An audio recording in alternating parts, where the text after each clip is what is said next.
অনেকদিন পর ছাদে এসেছি, বাসায় ছিলাম না, তারপরে অনেকদিন পরে এসেছি। কালকে আসছি শুক্রবার, শনিবারের দিনকে এসেছি। এসে দেখি এরপরে হচ্ছে গ্যাস মাংস নেড়ে দেবো। হ্যাঁ, ঈদ চলে গেছে তো বুঝতে হবে কিসের মাংস, অবশ্যই তোমরা কমেন্ট করে জানিয়ে।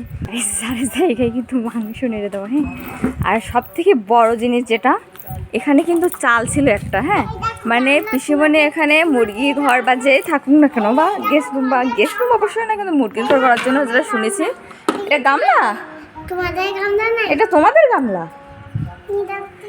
এইটা উড়ে পুরো ওইখানে উড়ে চলে গেছে। দেখো তোমরা, না তো দেখো কোথায় উড়ে গেছে, তোমাদের দেখাই।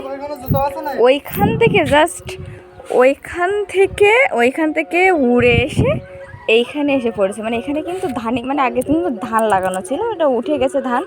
এই যে এত স্পিডে যে ঝড় হয়েছিল আগের দিনে, যে ঝড়টা হয়েছে ওইটা।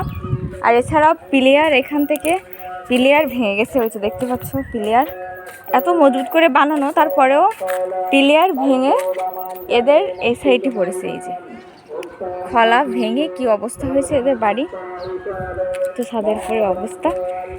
এইসব সারা জায়গায় সব কিন্তু গোশ নিয়ে দেওয়া। ঠিক আছে, তো এটা স্কিপ হয়ে যাও।